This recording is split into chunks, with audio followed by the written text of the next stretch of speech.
Hello and welcome to Through the Bible with Les Feldick, an Oklahoma rancher and farmer. Les Feldick has been teaching homestyle Bible classes for over 20 years in Iowa, Oklahoma, and Texas. Les Feldick's unique style of Bible teaching has made the books of the Bible come to life. When Les is teaching, it's so interesting that people say time just seems to fly by. And now, here is Les Feldick.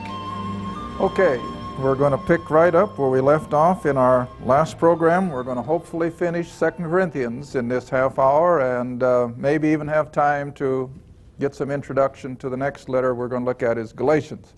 But you can be turning back again to 2 Corinthians chapter 12 and we'll finish that chapter first. Again, for all of those of you joining us on television, how we thank you for your letters, your prayers, your financial support. Lord knows we couldn't do it without you.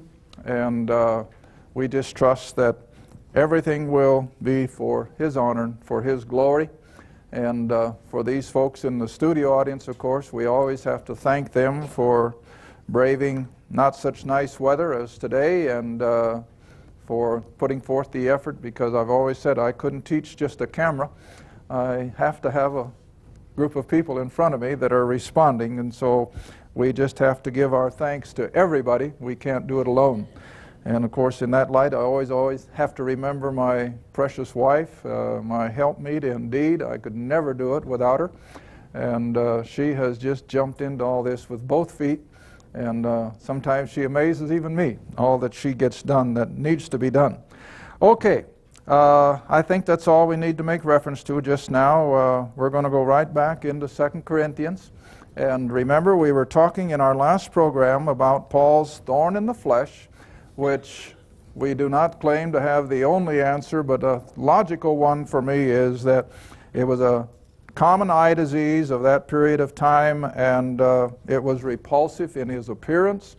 It was painful, and it limited his eyesight and its facilities, and consequently I think is the reason he dictated all of his letters seemingly except Galatians, and that's what I closed with in the last program, how that he had to write the whole letter evidently in huge block letters for his own sake, not for the ones to whom he was writing, but for his own sake in order being able to read. So now as we come on down then in chapter 12 again, for verse 8. Now God gives him the reason for keeping the man humbled and evidently putting him through all the trials and sufferings. And verse 8, for this thing I besought the Lord thrice or 3 times, that it, that is, this thorn in the flesh, this constant buffeting by an angel of Satan, that it might depart from me. And he, verse 9, the Lord Jesus himself said, my grace is sufficient for thee, for my strength is made perfect or complete in what? Weakness. And so, again, I have to take us back to 1 Corinthians, because this is the whole concept, I think, of Christian service. And you know, I don't mind a bit when once in a while someone will say to me or someone will write, well, Les, the Lord is blessing your ministry, don't get the big head. Because that's always a danger. And don't think we don't know that. And so like I say, I don't mind one bit if people remind me, because the minute we think we can do it ourselves, we're all done. It has to be done as a weak vessel that God has seen fit to use. You got 1 Corinthians, and come down to verse 26 of chapter 1. Sorry, honey. You know, she likes me to give those references a little earlier than that. But 1 Corinthians chapter 1, verse 26, where he writes, for you see your calling, brethren, how that not many wise men after the flesh, not many mighty, not many noble are called. Now that says it all, doesn't it? In other words, God doesn't go into the kings and queens of the world. God doesn't usually go into the ivy-covered halls of universities for His servants. Never has. All you have to do is go back into the Old Testament economy. I don't think for a minute that there weren't more highly polished men to be used than Amos and Gideon and Ezekiel and some of these people. They were just common, ordinary members of the Jewish nation, but that's what God saw fit to use. And so Paul is really an exception, because Paul, of course, was highly educated and no doubt had a lot of polish, because he certainly moved in the upper echelons of Judaism. But this is why he constantly puts himself down as nothing, because he realizes that God cannot use somebody unless they're nothing. You know, the prime example in Scripture is Moses. Remember when we were back there in Exodus? And Moses, at the end of his first 40 years, having lived in Pharaoh's palace and was the second top man in Egypt, what did Moses think he could do? Well, he thought he could take the children of Israel out of slavery because of his own power and pomp and circumstance and wisdom and leadership. And so he went out to the children of Israel, and as the book of Acts says, for he supposed that they would have understood that he was going to deliver them. But you see, he was leaving God out of the picture, and he was using his own position. And what did God have to do with Moses? Took him out on the backside of the desert, and above all the things that the man could have done to make a living, what does God put him in? A sheep herd. Which in the eyes of an Egyptian, remember when we were back there in Genesis? In the eyes of an Egyptian, a sheep herder was a what? An abomination. That's what Moses had to become. For 40 years, living with those smelly sheep, with almost no contact with any number of humans, and he had become a nothing. And when God finally approached him there at the burning bush, what was Moses' first excuse? Hey, I can't talk. Well, why not? For 40 years of practically being silent, he'd almost forgotten how. But see, that's where God had to take even Moses before he could use him. Now, the same way the Apostle Paul, like I said, highly educated, was under the feet of Gamaliel, the chief rabbi of that day, and of a wealthy Jewish family. But what did he have to do? Had to take him down to a nobody. Now look as he reads on in 1 Corinthians chapter 1, verse 27. Instead of choosing noblemen, instead of choosing the highly educated, God hath chosen the foolish things of the world to confound what people? The wise. And God has chosen the weak things of the world, the things that we would normally say don't count. He has taken the weak things of the world to confound things which are mighty, the base things of the world and things which are despised. That's what God has chosen. Yea, and things which are not, to bring to nothing things that are. Now, I'm the first to admit that I'm a nothing. I remember a long time ago a lady called, and she had just heard our program the first time. And this humbles you. Don't think for a minute it doesn't. She said, who in the world are you anyway? Well, I'm a nobody. And I still claim that. I'm just a nobody. But that's why I feel God has seen fit to use us, is because he does not use that which the world thinks is proper and has been rightly fitted for service. All right, now then, verse 29. Here we come back to the same concept of why he was given the thorn in the flesh. Verse 29, that no flesh should what? Glory or boast or brag or get puffed up in his presence. God won't have it. And so he says, verse 30, but of him are you in Christ Jesus, who of God is made unto us wisdom and righteousness and sanctification and redemption. Those are all things that God accomplished, and no man can take credit for it. All right, now then, if you'll come back to 2 Corinthians chapter 12. So rather in his weaknesses, under the effect of this thorn in the flesh, whatever it was, under the effect of this constant being misused, beatings, shipwreck, imprisoned, cold, miserable, hot, thirsty, you name it. The man went through it all, only for the sake of taking the gospel to a lost world. That's all he could think about. All right, coming back to 2 Corinthians chapter 12. And so verse 9, reading on, most gladly therefore, Paul says, I would rather glory in my infirmities, see, his weaknesses, that the power of Christ may rest upon me. Do you see what he's saying?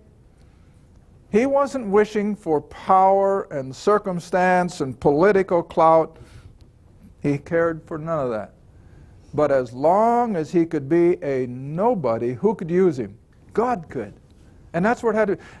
You know, the more I've been studying with regard to these two letters to the Corinthians the last few months, and I hope I'm bringing it home to all of you here in the studio as well as to our television audience, the insurmountable odds that this man was facing when he went into absolute strange territory of pagan Gentiles who knew nothing of the God of this Bible. Oh, the little Jewish communities in these cities did, but see, the Jews never evangelized. The Jews never took their knowledge out to the pagan Gentiles. And so when Paul comes into these very cities, like we talked about up here in Galatia, of Antioch and Derbe and Lystra, and then later on into Ephesus and Philippi and Thessalonica and Berea and Athens and Corinth, every one of those places were abject pagan idolaters who knew nothing of the God of creation. Nothing. And they weren't even very good people. They were rotten morally. Well, I was reading again last night. I just shared one little thought with Iris, and I won't even put it on the air. You have no idea how morally corrupt most of the cities in the Roman Empire were. It's unbelievable.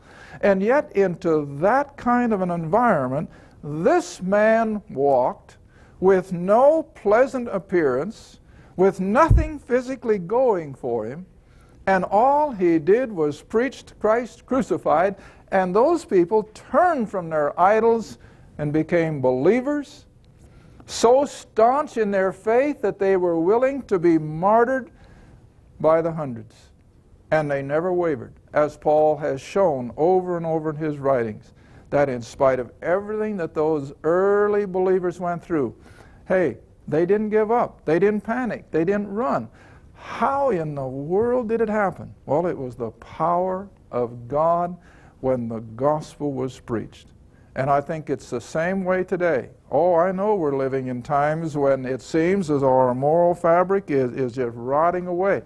But when I read how things were in the Roman Empire, hey, we're not that bad yet. There's still hope. And at least most of our American people have a concept of God. In fact, I read one of the polls again the other day that 2/3, now this is kind of shocking, 2/3 of the American people are sure that one day they're going to stand before God. Hard to believe, isn't it? I don't know where he polled them, but evidently it's got some validity to it. But Paul didn't have that kind of an advantage. He didn't approach people who knew there was a God. He didn't approach people who had any concept of biblical morality. They were abject, immoral, blatantly immoral pagans. And all he did was preach the gospel, and they came out of it. You know, I was just sharing with somebody on the phone, I think this morning, before we came up here to Tulsa, that in all my years of teaching, and I didn't realize it until a gentleman in one of my other classes here in Oklahoma, been in my class now for, I guess, about 15 years, and I'm sure he came out of a pretty fast-lane lifestyle. But one time he said, Les, he said, do you realize you never say a word against drinking, smoking, cursing, gambling, illicit sex? He said, you have never said a word against any of that? And I said, well, I didn't realize it. No, he says, you don't. But he said, you know what? He said, you brought me out of all of that. How? By teaching the Word. That's all it takes. You get people into the Word, and you don't have to get on them because of their drinking. You get them into the Word, and you don't have to get on their case about their immorality. The Word takes care of it, see? And I think this is where so many people have gone astray. We're trying to somehow legislate all this, and we're trying to bring people in on a guilt trip. And yeah, they got to be found guilty, but by realizing what the Word says. And this is exactly what Paul is after, see? And so, continuing on. So he says, all glory in my infirmity is that the power of Christ may rest upon me. He wasn't looking for some gimmick to get people's attention. He wasn't looking for some Madison Avenue approach to get the masses to come and hear him. But whatever he preached, in all of its simplicity, people were convicted. And as he said when he wrote to the Thessalonians, in fact, turn back with me. I'd like to have you see these with your own eyes. I think I've used it before in the program, but I'm sure there's a lot of people who don't remember that. But in 1 Thessalonians chapter 1, verse 9, and this is what he experienced everywhere he went. Simply because he preached Christ crucified, buried, and risen from the dead. That's the power of the gospel. And even though we can't understand it, God, in His own inimitable way, will bring people to a knowledge of the truth. All right, look what he says in 1 Thessalonians chapter 1, verse 9. And remember, these Thessalonians were just as pagan as any of the rest of them.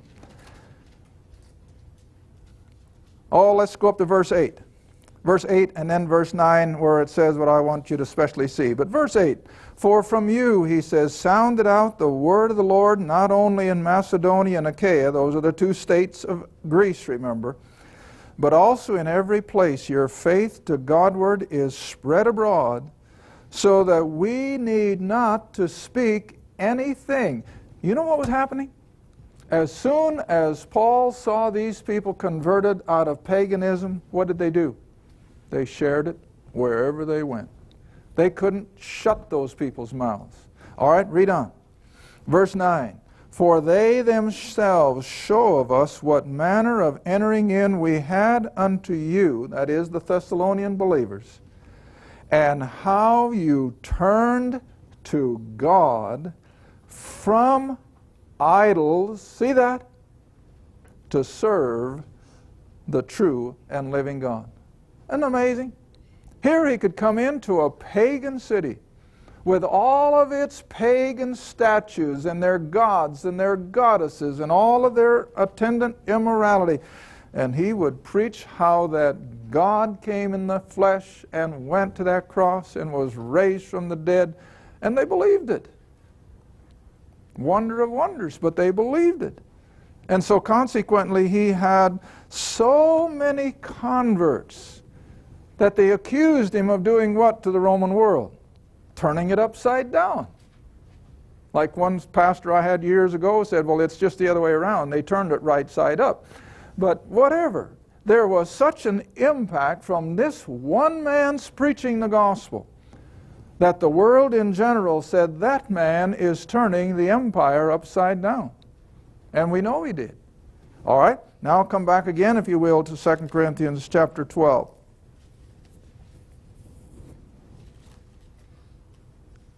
Verse 12, we looked at it in our program a couple times ago.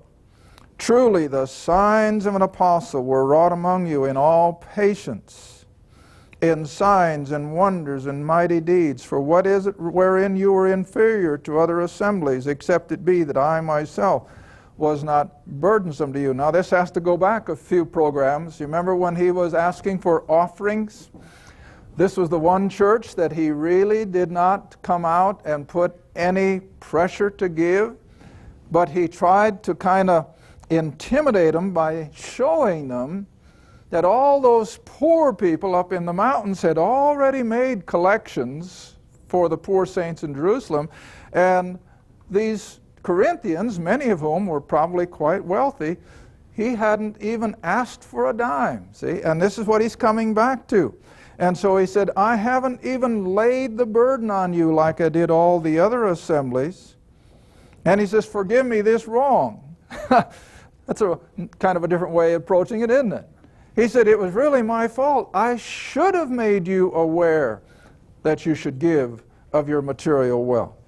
Now verse 14, behold, the third time he says, I am ready to come to you, and I will not be burdensome you, for I seek not yours. He's still coming back. He says, I'm not asking for your money. I don't want your wealth, but you. In other words, what did he want? He wanted believers sold out to Christ. Now, I dare say that every one of us, myself included, could put ourselves, if I'm not mistaken, it was Dwight L. Moody, who had such a tremendous ministry, as you all know. And if I'm not mistaken, early in his ministry, he had heard of another great man of God who, at the beginning of his ministry, had said that he wished he could be a man totally sold out to God. But on his deathbed, he had to admit, he said, I didn't attain. And Moody had heard that, and he was rehearsing with someone as he began in his ministry, and he said, I want to be that man that can be sold out to God. But at the end of his ministry and upon his demise, what did even Dwight L. Moody have to admit? Neither have I. And you see, it is almost totally impossible, it seems, for a man to be totally, completely sold out to God. But you see, this is what God is looking for. Now, he won't demand it, he won't force us, but oh, how God is looking for men and women and boys and girls who can literally be sold out to God. I think Paul probably did. You want to remember that he left all of his material wealth behind him, counted it but dung, in order to take the gospel. And as I've been reading another biography of the man, I like it because he agreed with me. You know, I've said all the while I've been teaching that I was sure that Paul had a wife and family because he was a member of the Sanhedrin. And in order to be a member of the Sanhedrin, you had to have family. You had to know how to deal with family problems. And so as a result of this tremendous being sold out to Christ, he probably lost his wife. She probably turned against him because he'd been a high man in the Judaistic religion, remember, and probably even a son. There's a slight hint that there might have been such a thing. But whatever. He turned his back on everything in order to take the gospel to these pagan, ungodly, immoral Gentiles. All right, coming on down again to verse 15. And I will very gladly spend and be spent for you, though the more abundantly I love you, the less I'm loved. Sound familiar? Oh, doesn't it ever? Oh, does it ever? The more he loved those Corinthians, the more they turned against him and said, well, we're not going to listen to that man. We're going to listen to Peter. After all, Peter was with Christ. Paul never was. Now, I showed this verse several months ago, and I had a couple calls on it from people who said they never knew this verse was in their Bible. And it might be appropriate to look at it again. Come back to Timothy. 2 Timothy chapter 1. And you know, this must have been a heartache for the man. After all the sufferings, all the beatings, and all the imprisonments, the shipwrecks, to simply take the gospel to people who had never heard, saw them established in it, saw churches established, not large ones. Now, you know, too often today we think of churches of several hundred or several thousand people with great, big, beautiful buildings. That was not the church of the scriptural days. They were just small assemblies meeting in homes. All right, but look what he says in 2 Timothy chapter 1, dropping down to verse 15. What a stab in the heart. This thou knowest, Paul writes to Timothy, that all they who are in Asia. Now remember Asia, I've put a caricature of a map up here, and the Asia, of course, is primarily what today is Turkey, And the Galatians is that area in between the two broader marks. But Asia was basically what today we call Turkey. And he says, "This thou knowest, that all they who are in Asia be turned away from me." Isn't that something? What had happened? Well, I think it wasn't that they pitched Christianity overboard, but I think they turned their back on the apostles' teachings of pure grace and went back under so much of the legalistic teachings and influence of Peter, James, and John and the Jewish community, as we're going to see when we get into the book of Galatians. And so, what a heartache that all these little churches that he had suffered for and had spent so much time with and had been encouraged that they were growing in grace and knowledge. And yet, as he now writes from prison in Rome, just before he's martyred, he has to make a statement like this, that all those in Asia are turned away from me. They had rejected him. And to what extent, I don't know. But the scripture is true. They had not remained true to the apostle who had brought them out of their paganism. All right, let's go on. Back to 2 Corinthians chapter 12. Verse 16, "Now then, but be it so, even though the more I love you, the less you love me," he says, "but be it so, I did not burden you. Nevertheless, being crafty, I caught you with gall." In other words, Paul says, I did use some strategy, and I caught you in places where you were failing me. Verse 17, "Did I make a gain of you by any of them whom I sent unto you?" In other words, when these men came through, did I tell them to squeeze every dollar out of you they could? No. But he said, "I desired Titus, and with him I sent a brother." Did Titus make a gain of you? Walked we not in the same spirit? Walked we not in the same spirit? In other words, Titus didn't beg for money any more than Paul did. Now verse 19, and we'll probably wind up at least chapter 12, where he says, verse 21, "Lest when I come again, my God will humble me among you, then I shall bewail many who have sinned already, and they have not repented of their uncleanness."